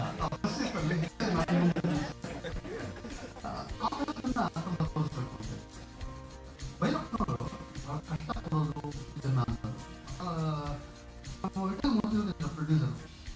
ನಾವು 3 ಜನ ನೀವು ಸೋತವರು ಇದ್ದೀರಿ ಈಗ, ನಾವು ನೀವು ಇದ್ರ ಬಗ್ಗೆ ಮತದಾನ ನೀವು ಮಾಡಬೇಕು ಅಂತ ನನಗೆ ಇಷ್ಟ. ಅದನ್ನು ತುಂಬ ಹಿಂದೆ ಓದಿದ್ದೆ. ಆಮೇಲೆ ಅದನ್ನು ಮತ್ತೆ ಓದ್ದೆ. ಅವ್ರು ಹೇಳಿದಾಗ ಇದೆಲ್ಲ ಬರುತ್ತೆ, ಸರಿ ಮಾಡ್ಬೋದು. ಆದರೆ ಅವ್ರನ್ನ ಕೇಳಬೇಕು, ಕಾದಂಬರಿಕಾರನ ಅವ್ರು ತುಂಬ ಇದು ಅಂತ ಕೇಳಿದ್ದೆ. ವಿಚಿತ್ರ ಒಂಥರ ಅವ್ರೊಂಥರ ಅಂದರೆ ಚಂಪ ಅವ್ರಿಗೆ ಗೊತ್ತು ಯಾವ ಥರ ಅಂತ ಹೇಳ್ತಾರೆ ಅವರು, ಆ ಥರ ಅವರು. ಹಾಗಾಗಿ ಹೆದರಿಕೆ ಇತ್ತು. ಇಲ್ಲಿಂದ ಫೋನ್ ಮಾಡಿ, ವಿಠಲ್ ಮೂರ್ತಿ ಅವ್ರು ಫೋನ್ ಮಾಡಿ ಇದನ್ನು ಕೇಳಿ ಯಾವತ್ತು ಬರೋದು ಪರ್ಮಿಷನ್ ತಗೊಳ್ಳಿ. ಫೋನ್ ಮಾಡಿದ್ರು. ಫೋನ್ ಮಾಡಿ TN ಸೀತಾರಾಮು ಫೋನ್ ಮಾತಾಡ್ತಾರಂತೆ ನಿಮಗೆ ಅಂತ ಭೈರಪ್ಪನವ್ರು ಕೊಟ್ಬಿಟ್ರೆ ಭೈರಪ್ಪನವ್ರು ಏನಿಲ್ಲ ಸರ್, ಅವಳಿಗೆ ನಂದು ಮಾಯಾಮೃಗ ಸಿನಿಮಾ ಇದರ ಧಾರಾವಾಹಿ ಮುಗಿತು, ಅದು ಭಾಳ ಜನಪ್ರಿಯವಾಗಿತ್ತು. ಒಂದು ನಿಮ್ಮ ಮತದಾನ ಸಿನಿಮಾ ಮಾಡಬೇಕು ಅಂತ ನನಗಿಷ್ಟ, ನಿಮಗೇನು ಅರ್ಹತೆ ಇದೆ ಸರ್? ಅರ್ಹತೆ ಮಾಯಾಮೃಗ ಅಂತ ಇದು ಮಾಡಿದ್ದೀನಿ. ಅಯ್ಯೋ, ಒಂದು ಧಾರಾವಾಹಿನ 300 ಎಪಿಸೋಡು 400 ಎಪಿಸೋಡು ಸುತ್ತಕೊಂಡು ಹೋಗ್ಬೋದು, ಆದ್ದರಿಂದ ಅದು ಅವ್ರಿಗೆ ಯೋಗ್ಯತೆ ಇದೆ ಅಂತ, ಅವ್ರಿಗೆ ಎಲ್ಲ ಬಂದುಬಿಡುತ್ತೆ ಅಂತನಾ? ನಾನು ಸ್ವಲ್ಪ ಶಾರ್ಪ್ ಟೆಂಪರ್ ಸರ್. ಒಂದು ಕಾದಂಬರಿನೂ ಅಷ್ಟೇ 500 ಪೇಜು 600 ಪೇಜು ಬರ್ಕೊಳ್ತಾ ಹೋಗ್ಬೋದು, ನಿಮ್ಗೆ ಯೋಗ್ಯತೆ ಬಂದುಬಿಡುತ್ತೆ ಅಂತನಾ? ನಿಮ್ಮ ಸಿನಿಮಾನೂ ಬೇಡ, ನಿಮ್ಮ ಇದು ಬೇಡ, ಇಡ್ತೀನಿ ಅಂತ ಹೇಳಿ ಫೋನ್ ಇಟ್ಬಿಟ್ಟೆ. ಆಮೇಲೆ ತಕ್ಷಣ ವಿಠಲ್ ಮೂರ್ತಿಯವ್ರು ಹಾಗೆಲ್ಲ ಮಾತಾಡಬಾರ್ದು ಅಂತ ಹೇಳ್ಬಿಟ್ಟು ಅವ್ರಿಗೆ ಸಾರಿ ಕೇಳಿದ್ರು. ಆಮೇಲೆ ಹಾಮನಾಯಕರು ಅವ್ರಿಗೆ ಫೋನ್ ಮಾಡಿದ್ರಂತೆ, ಇಲ್ಲ ಆ ಥರ ಹೇಳಬೇಡಿ, ನಾನು ನೋಡಿದ್ದೀನಿ ಮಾಯಾಮೃಗ ಚೆನ್ನಾಗಿದೆ ಅಂತ. ಆಮೇಲೆ ಭೈರಪ್ಪನವರೇ ಫೋನ್ ಮಾಡಿದ್ರು, ಬನ್ನಿ ಮನೆಗೆ ಒಂದು ದಿವಸ ಮಾತಾಡೋಣ, ಸಾರಿ ಆ ಥರ. ಆಮೇಲೆ ವಿಠಲ್ ಮೂರ್ತಿ ಅವರೆಲ್ಲ ಹೋಗಿದ್ವಿ. ಅದೆಷ್ಟು ಅಲ್ಲಿ ಇದ್ರ ಬಗ್ಗೆ ನಿಮಗೆ ಅರ್ಹತೆ ಯಾಕೆ ಹೇಳ್ತೀನಿ ಅಂದರೆ, ನಾನು ಎಲ್ಲರನ್ನೂ ಹಿಂದೆ ಗಿರೀಶ್ ಕಾರ್ನಾಡ್ ಅವ್ರ ಕೈಲಿ ಮಾಡಿಸಿದೆ, BV ಕಾರಂತ್ ಅವ್ರ ಕೈಲಿ ಮಾಡಿಸಿದೆ. ಮತ್ತು ಏನೋ ಒಂದು ಯೋಗ್ಯತೆ ಇರಬೇಕು ಅನ್ನೋದು ನನ್ನ ಇದು. ಹಾಗೆ ಕೇಳಿಬಿಟ್ಟೆ. ಆಯಿತು, ನಿಮಗೂ ಯೋಗ್ಯತೆ ಇದೆ ಅಂತ ಒಂದು ಕ್ಷಣಕ್ಕೆ ಅಂದ್ಕೊಳ್ಳೋಣ, ನಾನು ಇದನ್ನು ಕೊಡ್ತೀನಿ. ಬಹಳ ಮುಖ್ಯವಾದ ದುಡ್ಡಿನ ವಿಚಾರ ಇತ್ಯರ್ಥ ಆಯಿತು. ಭಾಳ ಮುಖ್ಯವಾದ ದುಡ್ಡು ಕೊಟ್ಟಿದ್ದಾಯಿತು. ಅದನ್ನು ಇದು ಕೊಟ್ಟ ಮೇಲೆ ಆಮೇಲೆ ನಾನು ಅದು ತೊಗೊಂಡೆ. ಅದು 1957 ಕರ್ನಾಟಕದ ಏಕೀಕರಣದ ಹಿನ್ನೆಲೆಯಲ್ಲಿ ಬರ್ತಿದ್ದಂಥದ್ದು. ಮತ್ತು ಅಲ್ಲಿ ಬರುವಂಥ ಒಬ್ಬ ನಾಯಕ, ಒಬ್ಬ ಊರಿನ ಗೌಡ, ಅವನು ಒಬ್ಬ ಮಂತ್ರಿಯನ್ನು ಅವನು ಸಪೋರ್ಟ್ ಮಾಡಿ ಇದು ಮಾಡೋದು. ಅವನ ಮಗಳು ಇನ್ಯಾರದ್ರಲ್ಲೋ ಬೀಳ್ತಾರೆ. ಜಾತಿ ಹೇಗೆ ಇದು ಮಾಡುತ್ತೆ ಅನ್ನೋದು ಅಲ್ಲಿ ಪ್ರಮುಖವಾಗಿತ್ತು. ಅಲ್ಲಿ ಶಿಷ್ಟಬಾತ ಇರಲಿಲ್ಲ. ಬೋಳಿ ಮಗನ ಎಕ್ಕಡ ತೊಗೊಂಡು ನೋಡಿದ್ವಿ. ಇನ್ನು ಅಶ್ಲೀಲ ಶಬ್ದಗಳು, ನನಗಿಲ್ಲಿ ಆಡೋಕ್ಕಾಗದೇ ಇರೋಂಥ ಅಶ್ಲೀಲ ಶಬ್ದಗಳು ಅಲ್ಲಿ. ಧಾರವಾಡದಲ್ಲಿ ಏನು ಬೇಕಾದ್ರೆ ಆಡ್ಬೋದು ನೀವು? ಧಾರವಾಡದಲ್ಲಿ ಹೇಳ್ಬೋದು ಸರ್, ನಾನು ಹೇಳಲ್ಲ ಅಂದೆ ಅಷ್ಟೇ. ಧಾರವಾಡದ ಕಿವಿಗಳಿಗೆ ಅದು ಇದಲ್ಲ, ನನ್ನ ಬಾಯಿಗೆ ಅಪರಿಚಿತ ಅದು ಅಂತ ನಾನು ಅದನ್ನು ಹೇಳಿದ್ದು. ಆ ಥರ ನಾನು ನನ್ನ ಮನೆಯಲ್ಲಿ ಆಡೋಕ್ಕೆ ಸಾಧ್ಯ ಇರದೇ ಇದ್ದಂಥ ಮಾತುಗಳೆಲ್ಲ ಇದ್ದು. ನನಗೆ ಎಲ್ಲರೂ ಮನೆಯವ್ರು ಬಂದು ನೋಡಲಿ ಅಂತ. ಅವತ್ತಿನ ಸಿನಿಮಾ ಹೇಗಾಗಿತ್ತು ಅಂದರೆ, 2 ಸಿನಿಮಾಗಳಾಗಿ ವರ್ಗಾವಣೆ ಇದಾಗೋಗ್ಬಿಟ್ಟಿದೆ, ಹೊರಗೆ ಕೂತ್ಕೊಂಡಿರ್ತದೆ. ಒಂದು ಬೇರೆ ಇದ್ಯಾವುದು ಸಾಹಿತ್ಯಕ್ಕೂ ಯಾರಿಗೂ ಸಂಬಂಧ ಇಲ್ಲದೆ ಇರೋರು ಇದಕ್ಕೆ ಬರ್ತಾರೆ. ಟಿ ವಿ ಇದು ಜಾಸ್ತಿ ಆಗಿಬಿಟ್ಟಿರೋದ್ರಿಂದ ಹೆಚ್ಚು ಜನ ಮಧ್ಯಮ ವರ್ಗದವರು ಎಲ್ಲ ಮನೇಲೇ ಇರ್ತಾರೆ. ಯಾರು ಅಲ್ಲಿಗೆ ಹೋಗಿ ಟಿಕೆಟ್ ತೊಗೊಂಡು ನೋಡೋದು, ಆಚೆ ಹೋಗೋದೇ ಇಲ್ಲ, ಎಲ್ಲ ಇಲ್ಲೇ ಟಿ ವಿ ನೋಡ್ಕೊಂಡು ಅಲ್ಲೇ ಇದ್ಬಿಡ್ತಾರೆ. ಸೊ ಟಿ ವಿ ಯಾರು ನೋಡ್ಕೊಂಡು ಇಲ್ಲದೆ ಇರ್ತಾರೋ, ಆಚೆ ಇರ್ತಾರೋ, ಯಾರು ಬಿಡುವಾಗಿರ್ತಾರೋ, ಅಂದರೆ ಆಟೋ ರಿಕ್ಷಾದವ್ರು ಇರ್ಬೋದು, ಅಲ್ಲೆಲ್ಲ ಇದು ಮಾಡೋರು ಇರ್ಬೋದು, ಫ್ಯಾಕ್ಟ್ರಿಯಿಂದ ಬರೋರು ಇರ್ಬೋದು, ಅಂಥವ್ರಿಗೆ ಮಾತ್ರ ನಾವು ಟಾರ್ಗೆಟ್ ಮಾಡಿ ಸಿನಿಮಾ ಮಾಡಬೇಕಾಗುತ್ತೆ. ಅಂಥವ್ರಿಗೆ ಸಿನಿಮಾ ಮಾಡಿದಾಗಲೂ ನನ್ನ ಇದು ಕಳೆದು ಹೋಗುತ್ತೆ ಅಲ್ಲೇ ಇದ್ದಿದ್ದು. ನಾನೊಂದು ಮಾಯಾಮೃಗದ ಶಿಷ್ಟ ಪ್ರೇಕ್ಷಕ ಒಬ್ಬ ಇದ್ದೆ ನನ್ನ ಮನಸ್ಸಿನಲ್ಲಿ.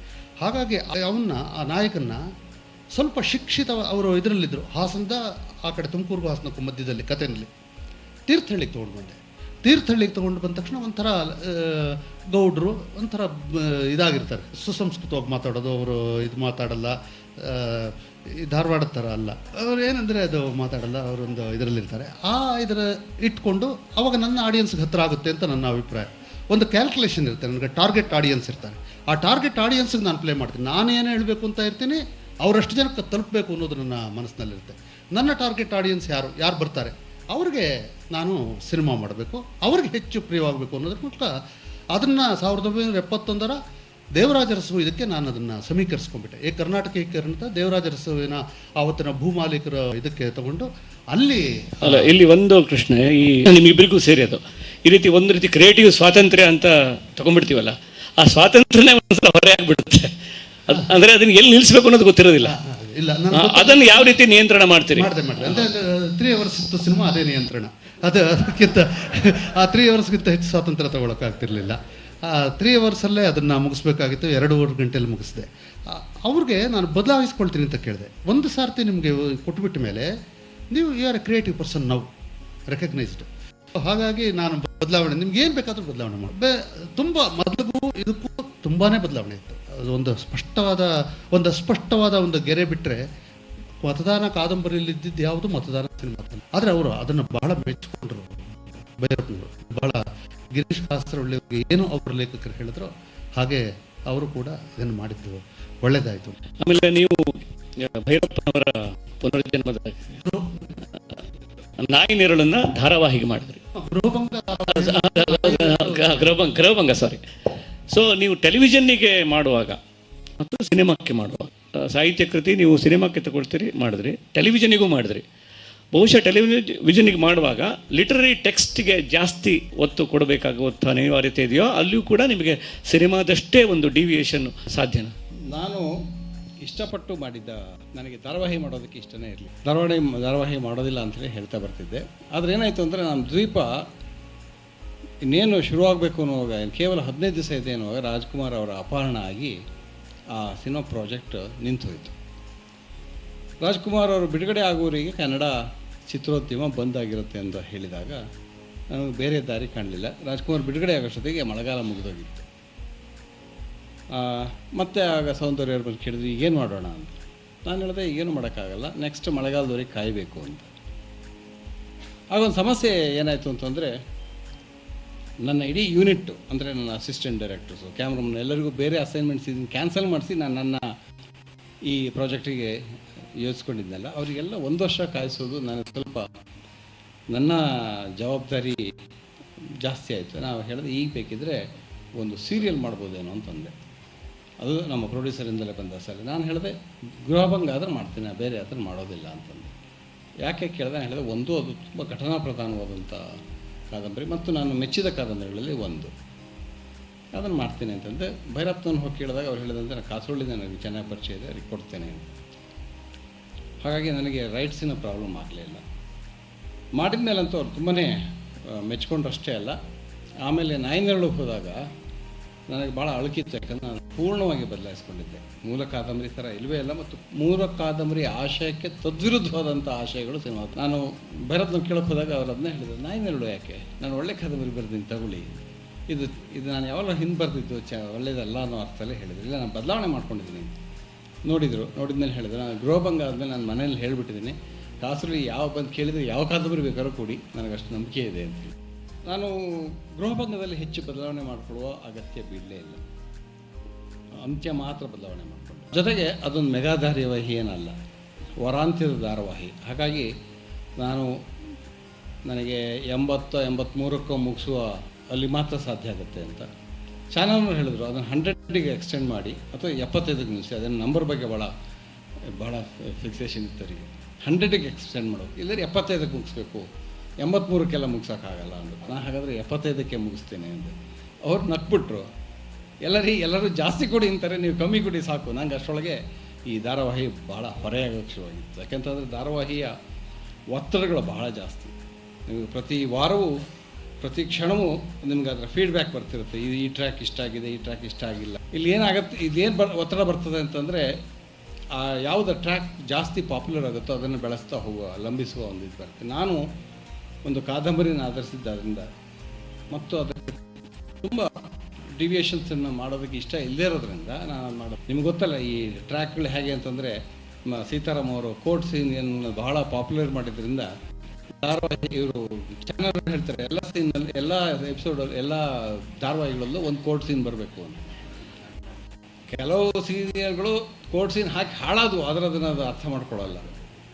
ಸೊ ಆ ಥರ ನನಗೂ ಹೆದರಿಕೆ ಇತ್ತು, ಇನ್ನೆಲ್ಲಿ ನನಗೂ ಕೋರ್ಟ್ ಸೀನ್ ತನ್ನಿ, ಆಮೇಲೆ ಉದ್ದುದ ಭಾಷಣ ತನ್ನಿ ಅಂತ ಹೇಳ್ಬಿಡ್ತಾರೆ ಅಂಥೇಳಿ ನಾನು ವೈಂಡ್ ಅಪ್ ಮಾಡಿಬಿಟ್ಟೆ 75ಗೆ. ನಾನು ಒಂದು ಹಠ ಇತ್ತು, ಧಾರಾವಾಹಿಗಳ ಬಗ್ಗೆ ಒಂದು ನಂಬಿಕೆ ಏನಿತ್ತು ಅಂದರೆ ಎಲ್ಲ ಮಾತಲ್ಲೇ ಆಗಬೇಕು ಮತ್ತು ಎಲ್ಲ ಕ್ಲೋಸಪ್ನಲ್ಲೇ ಆಗಬೇಕು ಅಂತ. ನನ್ನ ಹಠ ಏನು ಅಂತಂದ್ರೆ ಇದು ಸುಳ್ಳು.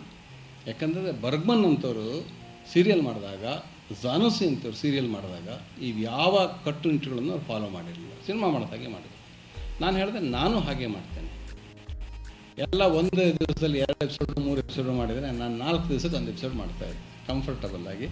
ನಾನು ಹೇಳ್ತಾ ಇದ್ದೆ ನಾನು ಇದು ಯಾವ ಒತ್ತಡಗಳು ಇಲ್ಲ, ಮಾಡೋದಿಲ್ಲ ಅಂತ. ಹಾಗಾಗಿ ನಾನು ಯಾವ ಸಿನಿಮಾ ಹೇಗೆ ಮಾಡ್ತಿದ್ದೋ ಹಾಗೆ. ಆಮೇಲೆ ಇನ್ನೊಂದು ನಾಗಾಭರಣ ಇಲ್ಲಿ ಇಲ್ಲ, ಅವ್ರ ಜೊತೆಗೆ ನಾನು ಅನುಭವಿಸಿದ ಅಂದರೆ ಒಳ್ಳೆ ರೀತಿಯಿಂದ ಅದಕ್ಕೆ ಪೂರಕವಾಗಿ ಅವರು ಹೇಳಿದ್ದಕ್ಕೆ ಒಂದು ಧಾರಾವಾಹಿ ಬಗ್ಗೆ ಬಹಳ ಅತ್ಯಂತ ಗೌರವಾನ್ವಿತವಾಗಿ ಅದನ್ನು ಮಾತ್ರ ನಾನು ಮಾಡೋದಿಲ್ಲ ಒಂದು ಇದನ್ನು ಹೇಳಿದ್ರು. 4 ದಿವಸಗಳಲ್ಲಿ ಒತ್ತಡ ಇಲ್ಲದೆ ಮಾಡೋದಕ್ಕೆ ಸಾಧ್ಯ ಆಯಿತು. ಆದರೆ ಅದರ ಚಾಲೆಂಜೇ ಅದು. ಪ್ರತಿ ದಿವಸ ಒತ್ತಡದಲ್ಲೇ ಅದರ ಕೆಲಸವನ್ನು ಮಾಡಿ ಆಮೇಲೆ ಅವರು ಹೇಳಿದ್ದನ್ನು ನಾವು ಮಾಡಬೇಕು ಅಂತ ಇದಿರಲ್ಲ. ಜನಪ್ರಿಯ ಯಾವುದನ್ನು ಮಾಡ್ತೀವಿ ಅಂತ ನಾನು ಉದಾಹರಣೆಗೆ ಮುಕ್ತ ಇದರಲ್ಲಿ ಒಂದು ಸ್ವಾಮೀಜಿಯ ಕಥೆ ಬರ್ತದೆ. ಸ್ವಾಮೀಜಿ ವಿಧವೆ ಒಬ್ಬಳಲ್ಲಿ ಅನುರಕ್ತಳಾಗ್ತಾರೆ. ಆ ಸ್ವಾಮೀಜಿ ಕಥೆಯೆಲ್ಲ ಆಗಲ್ಲ, ಇದರಲ್ಲಿ ನಡೆಯಲ್ಲ, ಯಾರು ನೋಡ್ತಾರೆ ಅಂತಂದ್ರೆ. ಆದರೆ ಅದನ್ನು ಮಾಡಿದ ಇದರಲ್ಲಿ ಅದೇ ಮೋಸ್ಟ್ ಪಾಪ್ಯುಲರ್ ಆಗಿತ್ತು. ಅಂದರೆ ನಾನು ಏನು ಮಾಡ್ತೀನಿ ಆ ಥರದ್ದು ನನಗೆ ಇದು ಪಾಪ್ಯುಲರ್ ಆಗುತ್ತೆ, ಇದನ್ನು ಪಾಪ್ಯುಲರ್ ಮಾಡಬಹುದು ಅನ್ನೋದು ನನಗೆ ಇದ್ದಾಗ ಅವರ ಇದು ಬರೋದೇ ಇಲ್ಲ. ಇವತ್ತು ಚಾನಲ್ಗಳವರು ನಮ್ಮನ್ನು ಬೇರೆ ಚಾನಲ್ಗಳವರು ಕಳಿತಾರೆ. ನನ್ನದು ಮುಕ್ತ ಮುಗೀತು, ಕರೆದ ಮೇಲೆ ನೀವು ನಿಮ್ಮ ಹತ್ರ ನಮ್ಮ ಚಾನಲ್ಗೆ ಮಾಡಬೇಕು, ಅದರ ಒಂದು ರಿಕ್ವೆಸ್ಟ್ ಅಂತ. ಏನು ರಿಕ್ವೆಸ್ಟು? ನೀವು ಇದೆಲ್ಲ ಈ ಕ್ರಾಂತಿ, ಈ ಬಡತನ ಎಲ್ಲ ಬಿಟ್ಬಿಡಿ. ಇವತ್ತು ಔಟ್ಡೇಟೆಡ್ ಆಗೋಯ್ತು. ಇವತ್ತು ಬಡವರು ಕೂಡ ಒಳ್ಳೆ ಸೀರೆ ಉಟ್ಕೊಂಡು ಹಿಂದಿ ಸೀರಿಯಲ್ಗಳು ಬರೋ ಕಾರುಗಳಲ್ಲಿ ಬರಬೇಕು. ಯಾಕೆಂದರೆ ಜನದ ಕನಸು ಆ ಥರ ಇದೆ, ಮಧ್ಯಮ ವರ್ಗದ ಕನಸು ಎಲ್ಲ ಕಾರಲ್ಲಿ ಬರಬೇಕು, ಎಲ್ಲ ಇದರಲ್ಲಿರಬೇಕು ಅಂತ. ಆ ಕನಸುಗಳನ್ನು ನಾವು ಬಡಿಸೋದು. ನೀವು ಮಾಡ್ತಿರಲ್ಲ ರಾಜಕೀಯ ಇತ್ತು, ಅದು ಇದು ಎಲ್ಲ ಮಾಡಿಕೊಡೋದು, ಅವೆಲ್ಲ ಔಟ್ಡೇಟೆಡ್. ಸೊ ಇನ್ಮೇಲೆ ಏನಿದ್ರು ಆ ಮಾರ್ಕೆಟ್ಗೆ ಯಾವುದು ಇದಾಗ್ತದೋ ಬೈಯಿಂಗ್ ಪವರ್ ಯಾರ ಹತ್ರ ಇರುತ್ತೋ ಅವ್ರಿಗೆ, ಅವರ ಕನಸುಗಳಿಗೆ ಸರಿಯಾಗಿ ನೀವು ಧಾರಾವಾಹಿ ಮಾಡಿ. ಆದರೆ ಎಲ್ಲರ ಹೃದಯ ಒಂದಿರುತ್ತೆ ಅನ್ನೋದು ಮರ್ತು ಬಿಡ್ತಾರೆ, ಅವ್ರ ಕನಸು ಮಾತ್ರ ಅಂತ. ಆ ಹೃದಯಕ್ಕೆ ಹತ್ತಿರವಾದ ಮಾಡಿದಾಗ ಅವನು ನೋಡ್ತಾನೆ, ಇವನು ನೋಡ್ತಾನೆ. ಆ ಸತ್ಯವನ್ನು ಮರೆತು ಅವ್ರು ಈ ಥರದ ಡಿಮ್ಯಾಂಡ್ಸ್ ಮಾಡ್ತಾರೆ ಹೊರತು ಆ ಡಿಮ್ಯಾಂಡ್ಸ್ ಮಾಡೋದು ಅದು ನಮ್ಮ ಹತ್ರ ಇರುತ್ತೆ, ಅಲ್ಲಿರೋದಿಲ್ಲ. ನಾನು ನಾಗಾಭರಣರ ಜೊತೆಗೆ ಚಿಗುರಿದ ಕನಸು ಚಿತ್ರಕ್ಕೆ ಕೆಲಸ ಮಾಡಿದ್ದೆ ನಾನು. ಅದು ಶಿವರಾಮ್ ಕಾರಂತರ ಕಾದಂಬರಿ. ಅದನ್ನು ರಾಜ್ಕುಮಾರ್ ಕುಟುಂಬದವರು ಚಿಗುರಿದ ಕನಸು ಅಂತ ಚಿತ್ರ ಮಾಡಿದ್ರು. ಆಗ ಕುಟುಂಬದವರಿಗೆ ಅಳಕಿತ್ತಂತೆ, ವರದಪ್ಪನವರಿಗೆ, ರಾಜ್ಕುಮಾರ್ ಅವರ ಸಹೋದರಿಗೆ. ಇದು ಕರಾವಳಿಯ ಲೈಫ್ ಆದ್ದರಿಂದ ಯಾರಾದರೂ ಕರಾವಳಿಯ ಲೈಫ್ ಗೊತ್ತಿದ್ದವ್ರನ್ನ ಲೇಖಕರನ್ನು ಬರೆಸೋದು ಚೆನ್ನಾಗಿರುತ್ತೆ ಅಂಥೇಳಿ. ಸೊ ನಾನು ಕರಾವಳಿಯ ಲೇಖಕ ಅಂಥೇಳಿ ಅದರ ಸ್ಕ್ರಿಪ್ಟ್ ಬರೆಯೋದು ನನ್ನ ಹತ್ರ ಬಂತು. ಅಲ್ಲಿ ನಾನು ಅಂದರೆ ಹೇಗೆ ಒಂದು ಕಾದಂಬರಿ ಚಿತ್ರಕಥೆ ಆಗುವಾಗ ಯಾವ ಥರ ಚರ್ಚೆ ಆಗುತ್ತೆ ಅನ್ನೋದರ ಒಂದು ಮಾದರಿ ಅಂತ ಇದನ್ನು ಹೇಳೋಕ್ಕೆ ಇಷ್ಟಪಡ್ತೀನಿ. ಅದರಲ್ಲಿ ಚಿಗುರಿದ ಕನಸು ಕಾದಂಬರಿಯಲ್ಲಿ ಸಣ್ಣ ಹುಡುಗಿ ಒಬ್ಬಳು ಇರ್ತಾಳೆ, ಅವಳಿಗೆ ಕಣ್ಣು ಕಾಣ್ತಿರೋದಿಲ್ಲ, ಅವಳು ಕುರುಡಿಯಾಗಿರ್ತಾಳೆ. ಮತ್ತು ಕಥಾನಾಯಕನ ತಂದೆ ಅನಂತನಾಗ್ಗೆ ಅವಳನ್ನು ಮದುವೆ ಆಗುವಂತ ಒಪ್ಪಿಗೆ ಮಾಡ್ತಾರೆ, ಒತ್ತಾಯ ಮಾಡ್ತಾರೆ. ಅವನು ನಾನು ಕುರುಡಿನ ಮದುವೆ ಆಗೋದಿಲ್ಲ ಅಂತ ಅವನು ಡೆಲ್ಲಿಗೆ ಹೋಗ್ಬಿಡ್ತಾನೆ. ಸೊ ಇದು ಚರ್ಚೆ ನಡೀತಾ ಇತ್ತು. ಸೊ ನನಗೊಂದು ಡೌಟ್ ಬಂತು, ಅನಂತನಾಗ್ ಹೇಳಿ ಕೇಳಿ ಹೀರೋ ಅಂದರೆ ಈ ಚಿತ್ರದಲ್ಲಿ ಹೀರೋ ಅಲ್ದಿದ್ರು ಹಳೆಯ ಹೀರೋ, ಹಣ್ಣಾದ ಹೀರೋ ಅಂತ ಇಟ್ಕೊಂಡು. ಸೊ ಈ ಹಣ್ಣಾದ ಹೀರೋ ಕುರುಡಿಯನ್ನು ಮದುವೆ ಆಗೋದಿಲ್ಲ ಅಂತಂದರೆ ಹೀರೋ ಹೇಗಾಗ್ತಾನೆ ಅವನು? ಸೊ ಸಿನಿಮಾದ ಲಾಜಿಕ್ ಪ್ರಕಾರ ಅವನು ಕುರುಡಿಯನ್ನು ಮದುವೆ ಆಗಲೇಬೇಕು. ಸೊ ಇದು ಸರಿ ಆಗ್ತಾ ಇಲ್ಲಲ್ಲ, ಏನು ಮಾಡೋದು ಅಂತ ಕಾಯ್ತಾ ಇದ್ವಿ. ಇಲ್ಲ, ಏನಾದರೂ ಮಾಡಿ ಅಂತ ಹೇಳಿದ್ರು. ಈ ಡಾಕ್ಟ್ರಿಗೆ ಹೇಳ್ತಾ ಇರಲ್ಲ, ಏನಾದರೂ ಮಾಡಿ ಬಚಾವ್ ಮಾಡಿ ಅಂತ.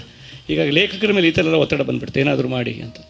ಸೊ ಆಮೇಲೆ ನಾನು ಮನೆಗೆ ಬಂದೆ, ವಿಚಾರ ಮಾಡಿದೆ. ಆಮೇಲೆ ನಾವು ಆ ಹುಡುಗಿಯನ್ನು ಸಣ್ಣ ಹುಡುಗಿ ಅಂತ ಮಾಡಿದೆ. ಅಂದರೆ ಬಾಲ ವಿವಾಹ ಆ ಕಾಲಕ್ಕೆ ನಿಷಿದ್ಧ ಆಗಿತ್ತು, ಸ್ವಾತಂತ್ರ್ಯ ಪೂರ್ವತ್ತು.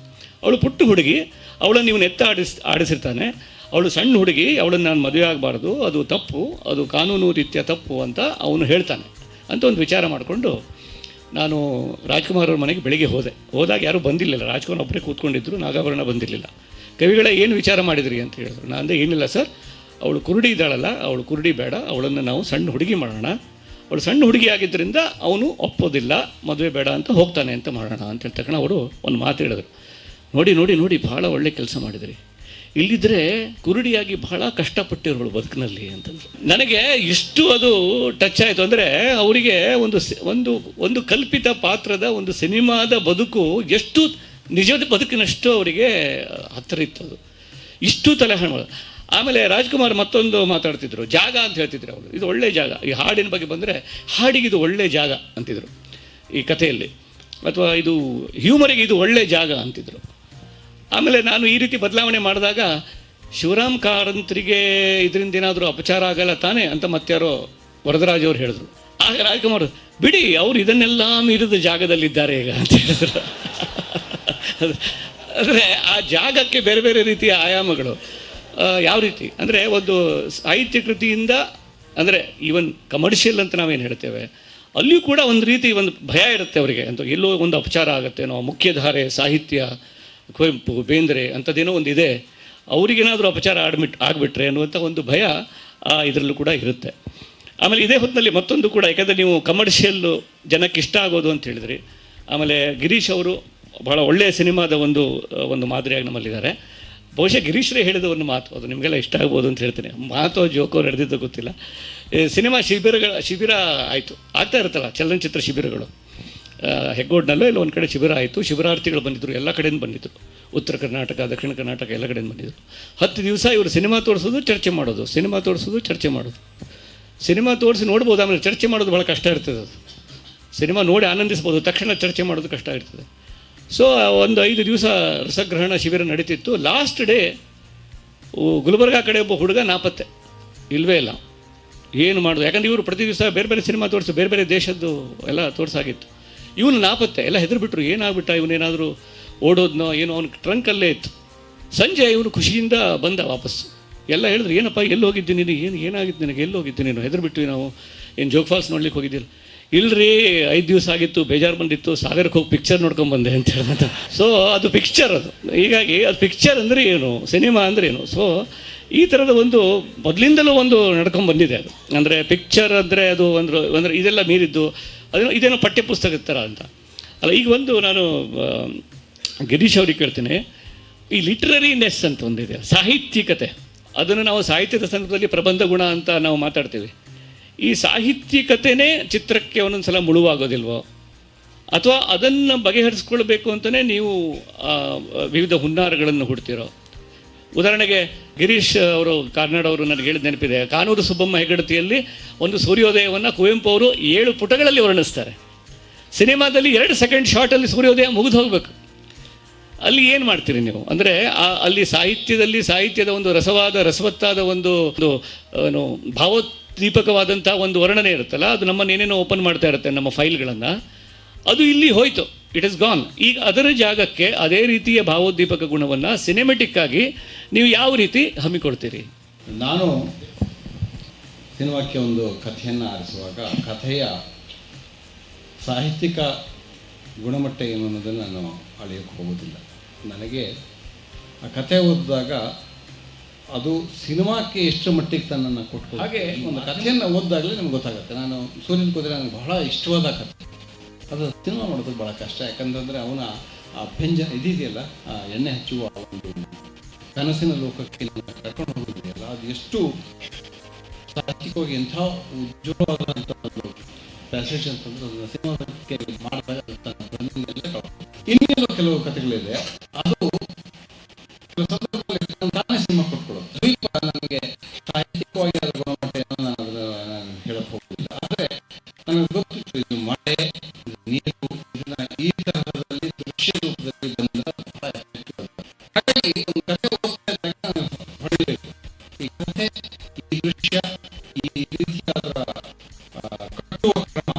ಸಿನಿಮಾದಲ್ಲಿ ಸಿನಿಮ್ಯಾಟಿಕ್ ಆಗುತ್ತೆ, ಸಿನಿಮ್ಯಾಟಿಕ್ ಆಗುತ್ತೆ. ನಾನು ಇದರ ಎಷ್ಟು ಯಾವ ಗುಣಗಳು ಸಿನಿಮ್ಯಾಟಿಕ್ ಆಗುತ್ತೆ, ಇದು ಒಂದು ಅಂಶ, ಬರೀ ಬಂಧಕ್ಕೆ ಸಂಬಂಧಪಟ್ಟ ಅಂಶ. ಮತ್ತೊಂದು ಅಂಶ ಕಥಾ ವಸ್ತು ಏನನ್ನು ಹೇಳುತ್ತೆ, ಅದು ಇವತ್ತಿನ ಸಾಮಾಜಿಕ ಸಂದರ್ಭಕ್ಕೆ ಎಷ್ಟು ಮಟ್ಟಿಗೆ ಅನ್ವಯ ಆಗುತ್ತೆ ಅನ್ನೋದು ನಾನು ಎರಡನೇ ಹುಡ್ಕೋದು. ಇವೆರಡು ನಮಗೆ ಬಹಳ ಮುಖ್ಯ. ಆಮೇಲೆ ಕಥೆಗಳನ್ನು ನೀವು ಟೆಲಿವಿಷನ್ಗೆ ತಂದಿದ್ದೀರಿ ಸೀತಾರಾಮ್, ಕಥೆಗಾರ ನೂರಾರು ಅಲ್ಲ 70 ಕಥೆಗಳನ್ನು. ಸೊ ಅದು ಕೂಡ ದೃಶ್ಯ ಮಾಧ್ಯಮವೇ ಅಲ್ವಾ?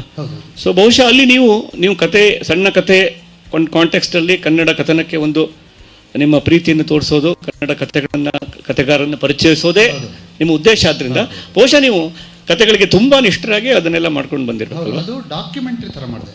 ಇಟ್ ಈಸ್ ನಾಟ್ ಎಲ್ಲ ಧಾರಾವಾಹಿಗಳನ್ನ ಸೆಮಿ ಡಾಕ್ಯುಮೆಂಟ್ರಿ ಅಂತ ಕರೀತಾರೆ, ಅರ್ಧ ರಿಯಾಲಿಟಿ ಶೋ ಅಂತಾರೆ ಅದನ್ನು. ಈ ಕಥೆಗಾರದ ಇದು ಒಂದು ಡಾಕ್ಯುಮೆಂಟ್ರಿ ಥರ, ಯಾರೋ ಅವ್ರ ಬಗ್ಗೆ ಹೇಳೋದು ಮತ್ತು ಅವರೇ ಮಾತಾಡೋದು, ಮತ್ತು ಆ ಕಥೆಯನ್ನು ಸಾಧ್ಯವಾದಷ್ಟು ನಾವು ದೃಶ್ಯ ಮಾಧ್ಯಮಕ್ಕೆ ಹೇಗೆ ಅಳವಡಿಸ್ಕೋಬೇಕೋ, ಮತ್ತು ದೂರದರ್ಶನದ ಅವತ್ತಿನ ಬಜೆಟ್ ಆದ 20,000 ರೂಪಾಯಿ ಒಂದು ಎಪಿಸೋಡ್ಗೆ ಅದರಲ್ಲಿ ಹೇಗೆ ಮುಗಿಸಬಹುದು, ಬಡತನ ಮತ್ತು ಸತ್ಯ ಇವೆರಡಕ್ಕೂ ಹೊಂದಾಣಿಕೆ ಆಗೋ ಥರ ಆ ಧಾರಾವಾಹಿಗಳನ್ನು ಮಾಡಿದ್ವಿ. ಅದು ತುಂಬ ಚೆನ್ನಾಗಿ ಮಾಡಿದ್ವಿ ಅಂತ ಹೇಳೋಕ್ಕಾಗಲ್ಲ, ಯಾಕೆಂದರೆ ಬಡತನ ಇತ್ತು ಮತ್ತು ದಿವಸ ಬರಬೇಕಾಗಿತ್ತದು, ಮತ್ತು ಡಾಕ್ಯುಮೆಂಟ್ ಆದ್ದರಿಂದ ಅದನ್ನು ನಾನು ಹೆಚ್ಚು ಸೃಷ್ಟಿಶೀಲ ಅಥವಾ ಅತ್ಯಂತ ಸೃಷ್ಟಿಶೀಲ ಮಾಡೋಕ್ಕಾಗಲ್ಲ. ನಮ್ಗೆ ಇಷ್ಟವಾದ ರೀತಿಯಲ್ಲಿ ಅದನ್ನು ಕನ್ವೆ ಮಾಡಬೇಕಾಗಿತ್ತು.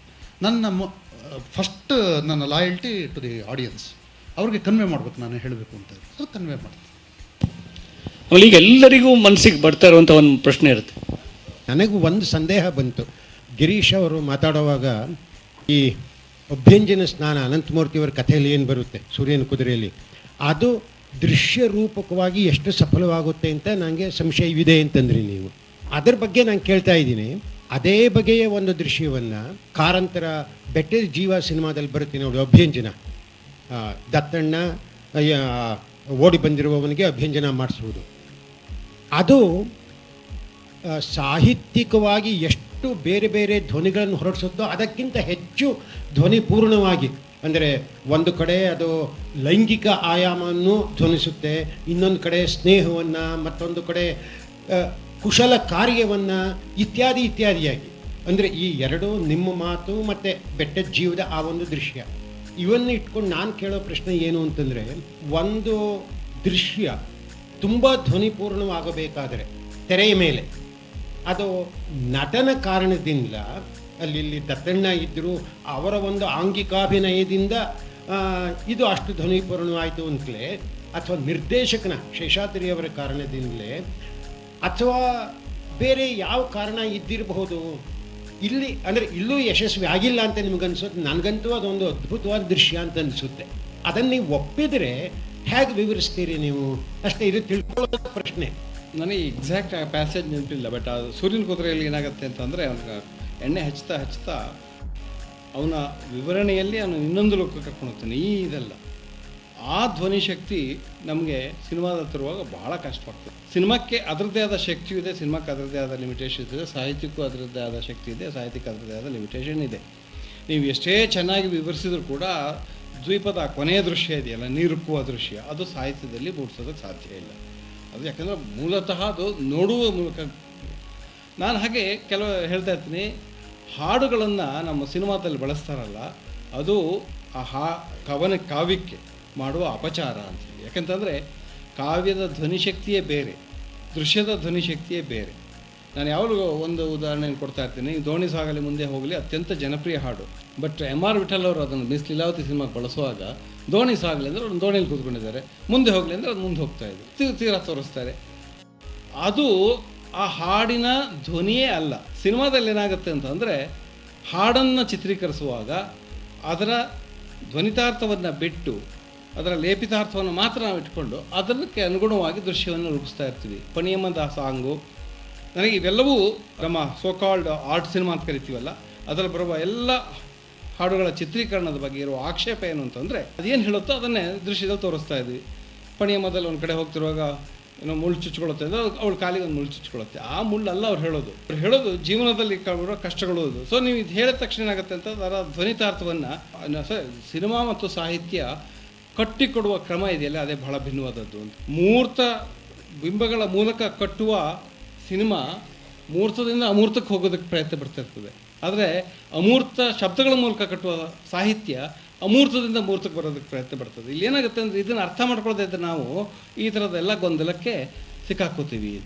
ಹಾಗಾಗಿ ಬಹಳ ಒಳ್ಳೆಯ ಚಿತ್ರೀಕರಣ ಯಾವುದು ಅಂತಂದರೆ ಬಹಳ ಒಳ್ಳೆಯ ಪಾಪ್ಯುಲರ್ ಸಿನಿಮಾದಲ್ಲಿ ಬರುತ್ತಲ್ಲ ಅದು ಬಹಳ ಒಳ್ಳೆಯ ಚಿತ್ರೀಕರಣ. ನಾನು ಯಾವಾಗಲೂ ಕೋಟ್ ಮಾಡೋ ಒಂದು ದೃಶ್ಯ ಪ್ರೇಮಲೋಕದ ರವಿಚಂದ್ರನ ಒಂದು ದೃಶ್ಯ, ಹಾಡಿನ ಒಂದು ದೃಶ್ಯ, ಯಾರಿವನು ಮನ್ಮಥನು ಅಂತ ಹೇಳಿದ ತಕ್ಷಣ ಆ ಇಡೀ ಸಿನಿಮಾದ ಪಿಕ್ಚರೈಸೇಷನ್ ನೋಡಿ, ಅದರಲ್ಲಿರುವ ಧ್ವನಿಶಕ್ತಿ ಅದು ಪ್ಯೂರ್ ಸಿನಿಮಾದಿಂದ ಹುಟ್ಟುವಂಥದ್ದು. ರವಿಚಂದ್ರನವರ ಮೊದಲನೇ ಸಿನಿಮಾ ಅದು ಯಾರಿವನು ಮನ್ಮಥನು ಅಂತಂದಾಗ ಅವನು ಮನ್ಮಥನ ಇವತ್ತಿನ ಮ್ಯಾಚೋ, ಮನ್ಮಥ ಅಂದರೆ ಇವತ್ತಿನ ಮ್ಯಾಚೋ ಇಮೇಜ್ ಏನು, ಅದು ಯಾವುದೇ ಧ್ವನಿಸುತ್ತೆ ಅದನ್ನೆಲ್ಲ ಆ ದೃಶ್ಯಗಳ ಮೂಲಕ ಹೋಗ್ತಾನೆ. ಯಾರಿವನು ಮನ್ಮಥನು ಅಂದ ತಕ್ಷಣ ಒಂದು ಕಾಲು ಹಿಂಗೆ ಮೇಲೆ ಬಂದು ಆ ಶೂನ ಒಂದು ಜಿಪ್ ಸರ್ಕ್ ಅಂತ ತಿಳಿಯುತ್ತೆ.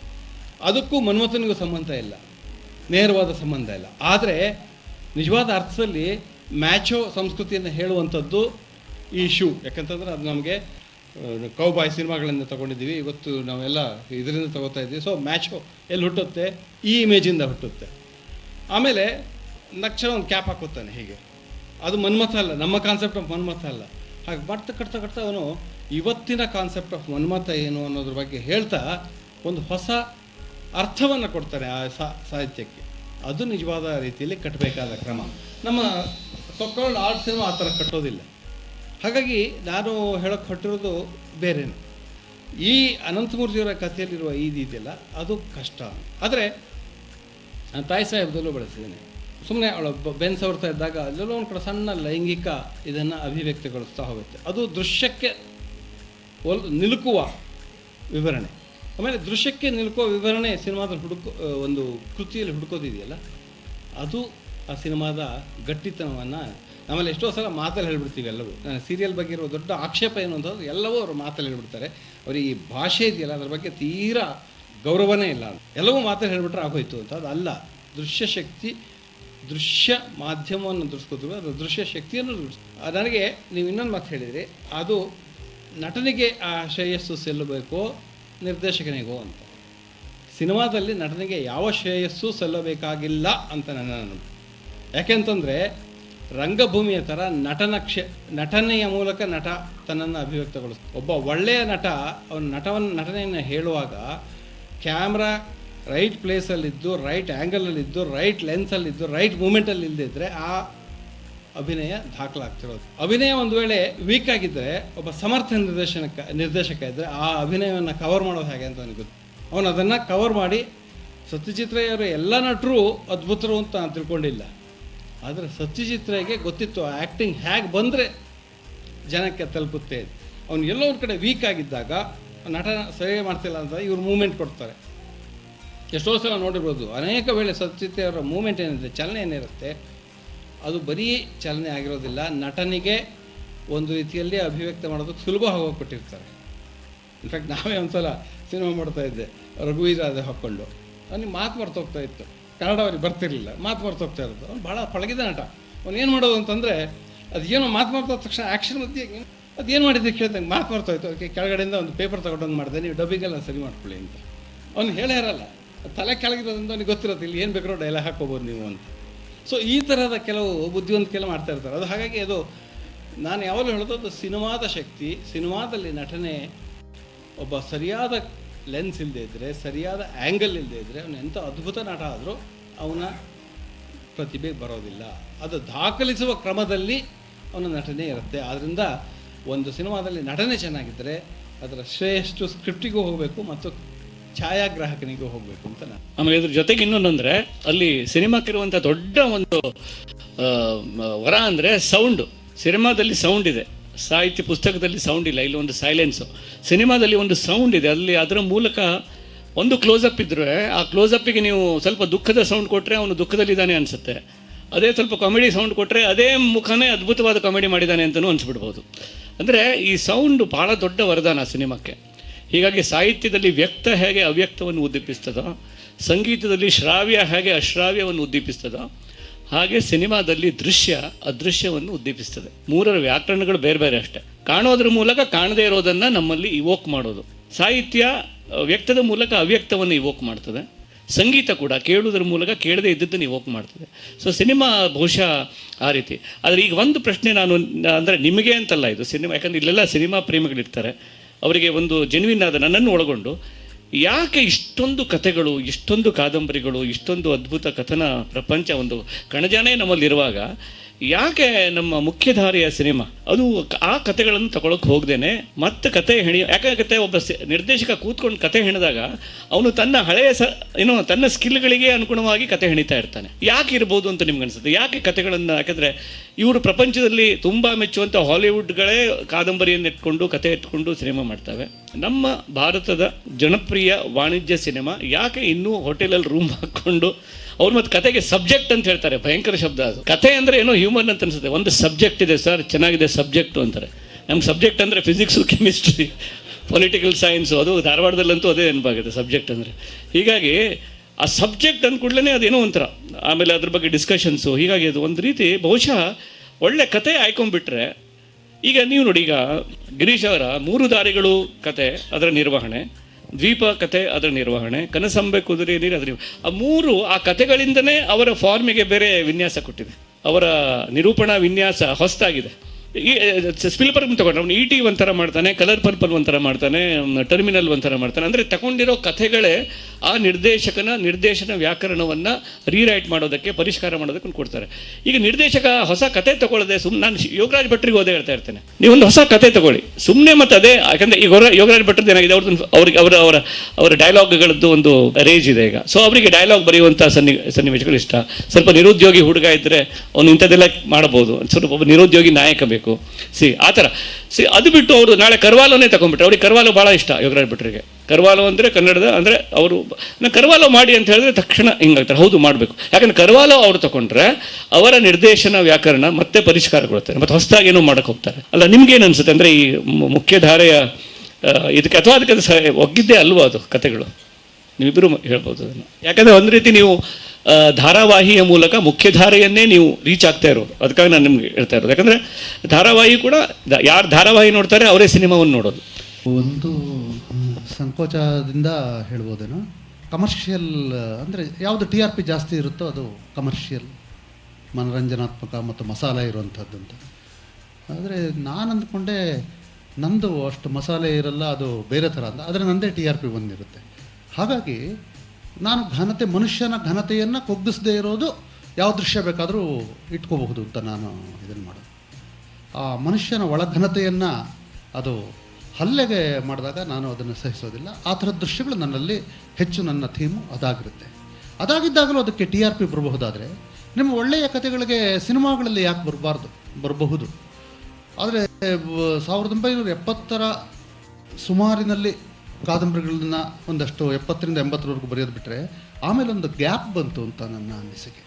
ಮತ್ತು ಈಗ ವಸುಧೇಂದ್ರ ಇವರೆಲ್ಲ ಮತ್ತು ವಿವೇಕ್ ಶಾನ್ಭೋಗ್ ತಾವು ಸೇರಿ ಈಗ ಬರಿತಾ ಇದ್ದೀರಿ. ಮಧ್ಯದಲ್ಲಿ ಅದೊಂದು ಗ್ಯಾಪ್ ಬಂದುಬಿಡ್ತು. ಆ ಗ್ಯಾಪಿಂದಾಗಿ ಕಮರ್ಷಿಯಲ್ ಇವರು ತಗೊಳ್ಳೋಕ್ಕೆ ಸಾಧ್ಯ ಆಗಲಿಲ್ಲ. ಅದ್ರಿಗೂ ಪುಟ್ಟಣ್ಣ ಕಣಗಾಲು ತೊಗೊಳ್ತಾ ಇದ್ರು, MR ವಿಠಲ್ ತೊಗೊಳ್ತಾ ಇದ್ರು, ಪ್ರತಿಯೊಬ್ಬರು ತೊಗೊಳ್ತಾ ಇದ್ರು ಕಾದಂಬರಿಗಳನ್ನ. ಈಗ ಮತ್ತೆ ತೊಗೋಬೋದು ಅನಿಸುತ್ತೆ, ಈಗ ಬರೆಯೋಕ್ಕೆ ಶುರು ಮಾಡಿರೋದ್ರಿಂದ, ನನ್ನ ಅನಿಸಿಕೆ. ಇಲ್ಲಿ ಸ್ವಲ್ಪ ಒಂದೊಂದು ಭಿನ್ನಾಭಿಪ್ರಾಯ ಇದೆ. ಪುಟ್ಟಣ್ಣ ಸಿದ್ಲಿಂಗಯ್ಯನವರು ಮಾಡುವ ಕಾಲಕ್ಕೂ ನಂತರ ಇದ್ದಕ್ಕಿದ್ದ ಹಾಗೆ ಕನ್ನಡ ಕಾದಂಬರಿಗಳನ್ನು ಕೈ ಬಿಡೋದಕ್ಕೂ ಒಂದು ಬಲವಾದ ಒಂದು ಕಾರಣ ಏನು ಅಂತಂದರೆ, ನಮ್ಮಲ್ಲಿ ರೀಮೇಕಿಗೆ ಭಾಳ ಮುಖ್ಯವಾದ ಕಾರಣ. ಯಾಕೆಂತಂದರೆ ರೀಮೇಕ್ ಮಾಡಬಾರದು ಅಂತಿದ್ದಾಗ ಅವರು ಕಷ್ಟಪಟ್ಟಾದರೂ ಕಥೆಯನ್ನು ಹುಡುಕುವ ಒಂದು ಪ್ರಯತ್ನ ಮಾಡ್ತಾಯಿದ್ರು.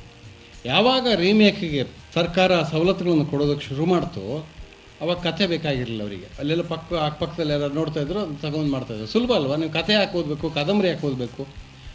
ಭಾಳ ಗೌರವದಿಂದ ಈ ಮಾತು ಹೇಳ್ತಾಯಿದ್ದೀನಿ. ಕನ್ನಡ ಸಿನಿಮಾ ರಂಗಕ್ಕೂ ಕನ್ನಡದ ಒಳ್ಳೆಯ ಸಾಹಿತ್ಯಕ್ಕೂ ನಂಟು ಅಷ್ಟು ಗಟ್ಟಿಯಾಗಿಲ್ಲ.